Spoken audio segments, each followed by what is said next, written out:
Disinformation knows no borders, and today the stakes seem higher than ever. Welcome to TruthTalks, a brave new podcast series tackling the challenges of fake news and propaganda head-on. Join us for engaging short conversations with experts from all EU member states and Ukraine as we uncover the truth behind dominant disinformation trends and explore the strategies shaping Europe's fight against manipulation.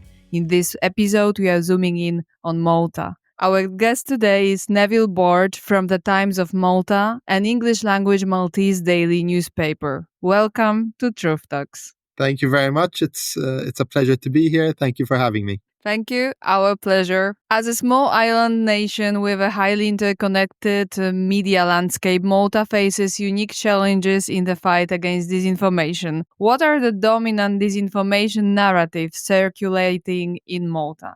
We have a range of narratives. A lot of the work we do at the Times of Malta is primarily political in nature, I suppose. So a lot of the narratives we see and the work we do in terms of our own fact-checking very often tends to be about political issues within the country. So, reforms or political scandals or whatever the issue of the day happens to be. But then we also have a number of narratives that are a little bit broader, so related to issues like migration, for instance. And specifically, one very strong narrative in Malta is about the country's population. So Malta is the most densely populated country in Europe, and this means it's very fertile ground for people to, throw about misleading figures about Malta's population, about the number of migrants in the country, about the demographic change. So that's quite a popular disinformation narrative.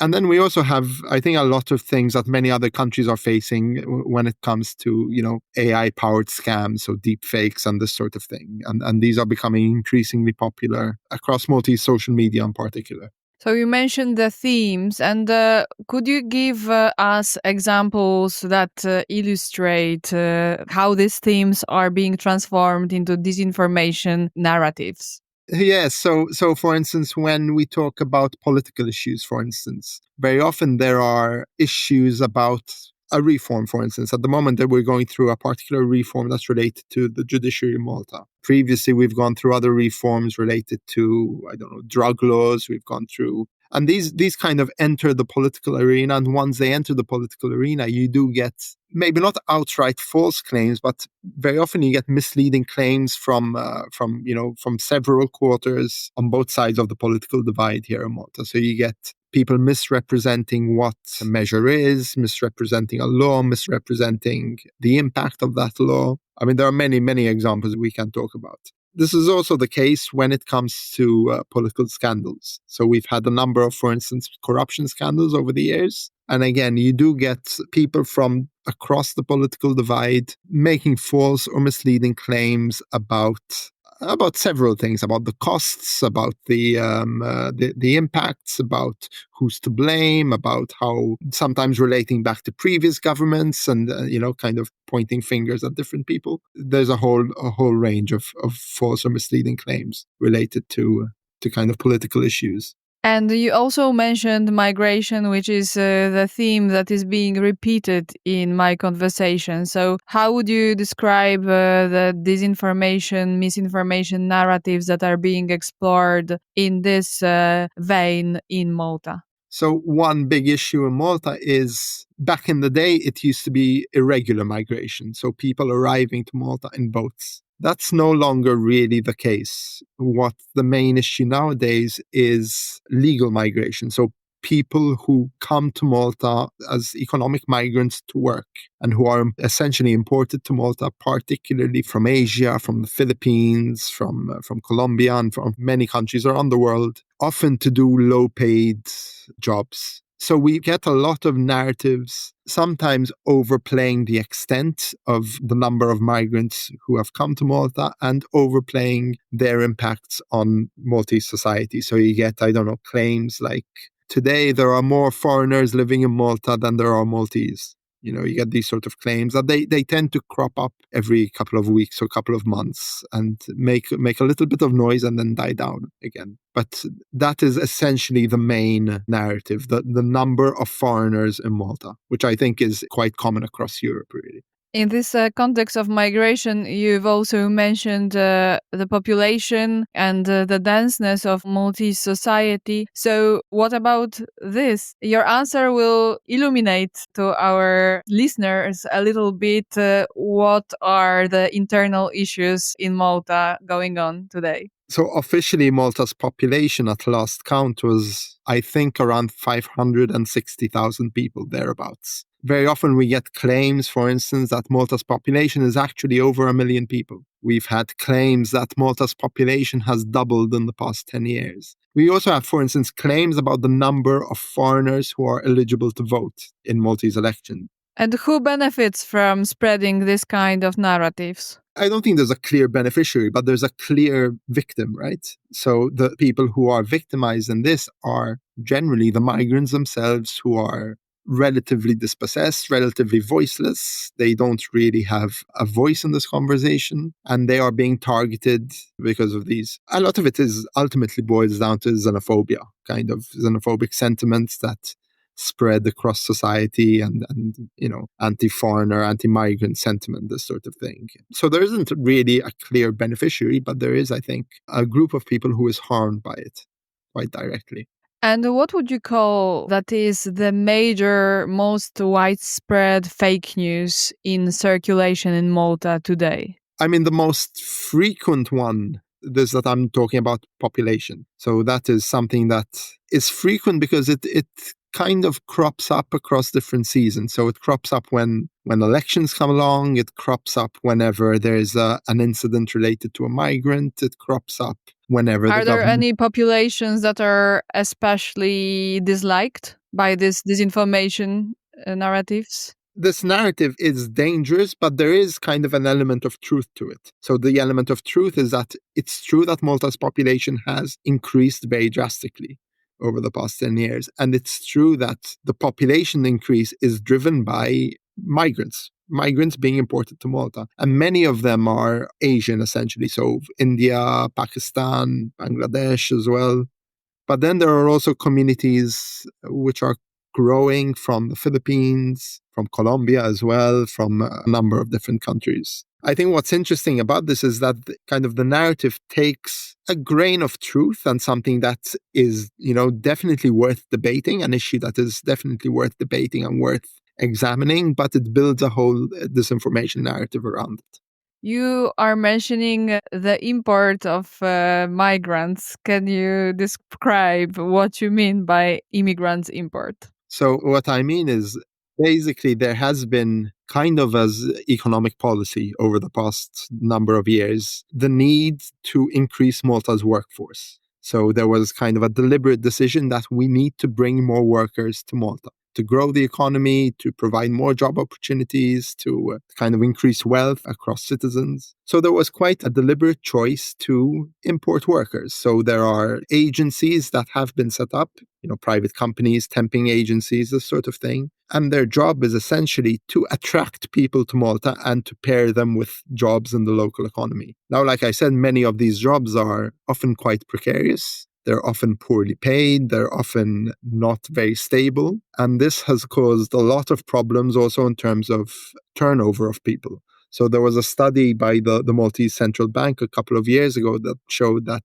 most people who come to Malta only spend around a year or so in the country, or a little bit over a year, and then they leave again. So there was never this possibility of people integrating, people, building connections, people really making Malta their home. There was kind of this constant turnover of workers who come to Malta, work, and go back home. Now, recently, just a couple of weeks ago, there was a new policy introduced that the government is trying to somehow address these issues and, curb the abuse by employers, curb the abuse within the sector, really. So, in reality, it's not migrants who are to blame, but decision makers who decided that Malta needs these people and the agencies that are mediating in the process. And also, decision makers again, because they haven't thought about strategies of integrating these people.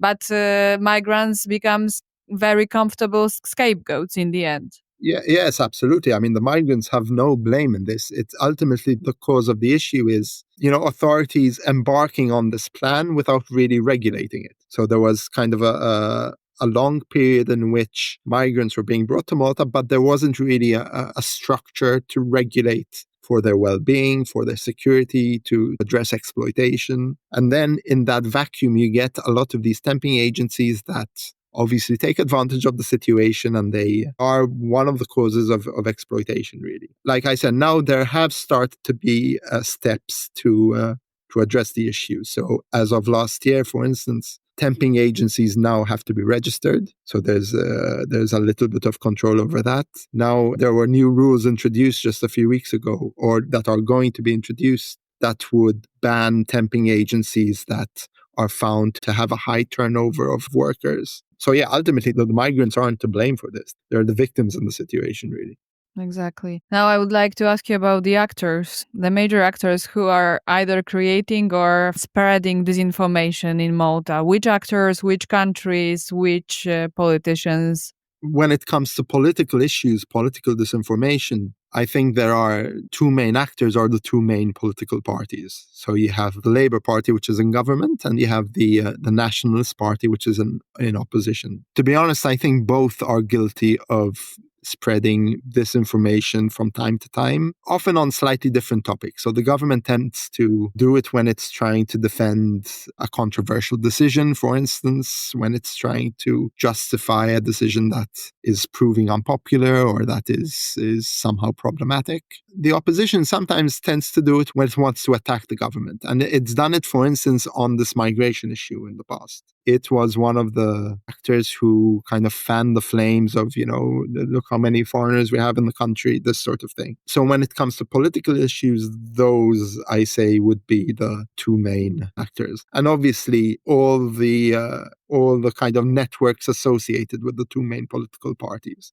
So in Malta, we have a slightly unusual situation in that the two main political parties also run media houses. So they own newspapers, they own television stations, they own radio stations. And obviously, the party's message gets filtered through all these networks. So if the party is spreading a disinformation narrative, it's also being spread on their newspapers, on their TV stations, on their radio So stations. you've got institutionalized polarization. Yeah, absolutely. And what about foreign actors? Like almost every person I'm speaking to about other EU countries about disinformation quote Russia. Sometimes China is appearing, etc. What about Maltese landscape? We honestly don't have a lot of that.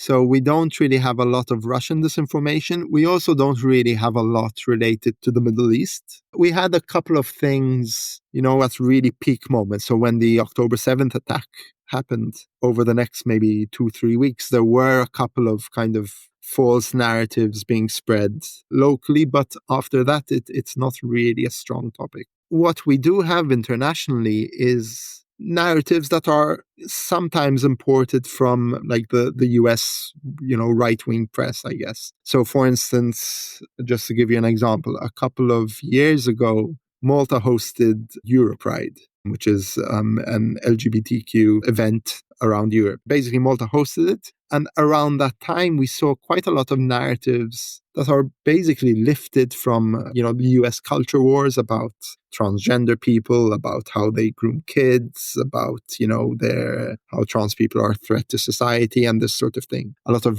memes making false claims about specific people. And those kind of tend to bubble up from time to time. We saw something similar when there was the opening of the Olympic Games, for instance. I know a lot of countries around Europe saw a host of, misleading narratives related to that. We saw a little bit of that here as well. But to be honest, most of our disinformation is quite parochial, I guess. So it's quite local. It's quite related to specific local issues. And then what we do have is a lot of these scams borrowed from abroad, so scams featuring, I don't know, von der Leyen, for instance, or Oh, European leaders. exactly that I wanted to ask you because many countries ramble about anti-EU narratives, disinformative narratives like anti-Green Deal, that there is nothing like global warming, that we shouldn't get into the migration pact. And what about these issues in Malta? We have a little bit of that, yes, about the Green Deal. We have kind of remnants of the pandemic as well. So, the World Health Organization is going to take over our constitution. That's quite a popular narrative around Europe. And once in a while, we see it here in Malta as well. So we do have a little bit of those sort of narratives here as well. Okay, Malta's media landscape was in a way thrust into the international spotlight following assassination of journalist Daphne Caruana Galizia. How has her murder shaped the fight against disinformation and media independence in Malta? Well, obviously it was probably the most shocking incident locally, at least in my lifetime, I suppose. So it obviously has had a huge impact, and it has dominated the news cycle ever since. Because obviously, aside from the assassination itself, then you have the investigations, the fallout of the investigations, the court proceedings, which are kind of ongoing as we speak. So it's had huge impact on the media environment. It's led to a number of proposed reforms, that some of which have not yet been adopted by the government. And there's a little bit of a dispute between, for instance, the government and the broader media environment on introducing these reforms. The government has said it plans to, but we've been waiting for years now for these reforms to be introduced. So yeah, I would say it's had a huge impact on the media environment as a whole, and by extension on a whole host of issues, including the fight against disinformation, safety of journalists, media freedoms, this sort of thing. I know that you've already kind of answered at least partly this question, but still I would like to push it. How would you define the specificity, the unique character of disinformation landscape in Malta? And at the same time, my thinking goes into how would you describe the opposite, the level of interconnectedness of Malta with the region, with the Med, and so on? Yeah, this is what I was going to talk about, actually, because so the work we do here at the Times of Malta in terms of our fact-checking work is part of a hub of fact-checkers called MEDMO, which is the Mediterranean Digital Media Observatory. And in that hub, we work with partners in Greece and also in Cyprus. And I think something we see quite often is that we have a lot of similarities with Cyprus in particular, for many reasons. We're both Mediterranean islands. We both kind of have faced similar issues when it comes to language, to migration, to being a border country in the European Union. So there are a lot of overlaps between us. The main difference I see is that we're not really as touched the Russian influence as many other countries. So very often when I meet other fact checkers from around Europe, their main concern, or one of their main concerns, is the influence of Russia and the influence of Russian disinformation, the Russian bots on social media, which we don't really see. And we also, as a country, for some reason which I don't totally understand, we're in love with Facebook. So we're the country, if I'm not mistaken, the Eurobarometer surveys often show that we're the country that gets our news from Facebook the most, that uses Facebook the most. But that also means we're not really on platforms like X. Yeah, TikTok is growing, Instagram is growing, but X in particular, which is a big problem when it comes to disinformation, isn't really that much of an issue for us, because very few people are on X, and there are very few disinformation narratives related to Malta that are spread on X. So a lot of our disinformation, unlike many other countries, is still mostly Facebook-based. TikTok is growing, is becoming more popular, but again, that is mostly amongst younger people who are a little less politically engaged, perhaps. Same with Instagram. So Instagram isn't really a site for political discourse in Malta that much. So we don't really see many disinformation narratives on Instagram or on TikTok, not that much. Maybe before asking my final question, I will come back a little bit to what you were mentioning earlier on, that in terms of political issues, the two major spreaders and creators of disinformative narratives are two main political parties, which is also unique for at least my talks with experts from other EU countries, because usually it's about fringe parties and fringe influencers that are creating disinformative narratives. So what about these actors in Malta? Is it just two major parties? We have fringe parties. So we have far-right parties, a couple of far-right parties, I suppose. We have a couple of more left-wing parties or green parties, but they're not very influential. So they don't have a seat in parliament. They don't really have a very strong voice in the country's political discussion. The far-right parties in particular do tend to amplify the anti-migrant narratives I was talking about earlier, for instance. But I wouldn't say they're really the source of them. I wouldn't really say they're powerful enough or they're influential enough to, to really be at the heart of these disinformation narratives. I think what I'm saying is also kind of part and parcel of what our focus is as a media organization, right? So just by the natural, way of doing things, we tend to focus more on the two main parties, which are more influential. So we put them under a tighter spotlight. We examine their claims in more detail than we would other parties that perhaps don't really make as much of a noise whenever they make a claim, for instance. And obviously we look at the government particularly closely because it's the government. They're the ones who really are in power. So they're the ones who need to, be held to account and to be held to the highest standards when it comes to behavior, disinformation. Exactly. So now the time for the last question, rays of hope for the future. What's being done to counter disinformation in Malta, and what more would you recommend? I mean, here at the Times of Malta, we've started this fact-checking service. We've been doing it for just over 2 years now. So it's still a relatively new program. So far, we're the first media house to have this sort of fact-checking service as part of its, regular work.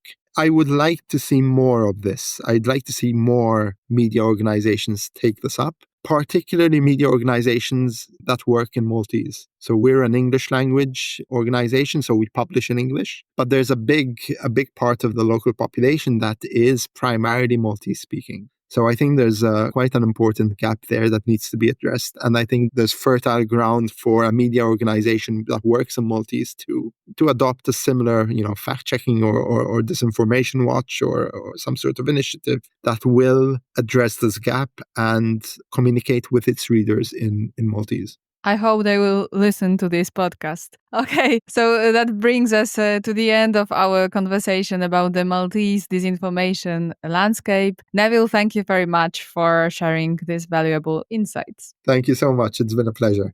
TruthTalks series is part of the project Guardians of Truth, fact-checking during Poland's EU presidency, which is supported by European Media and Information Fund, managed by Calouste Gulbenkian Foundation.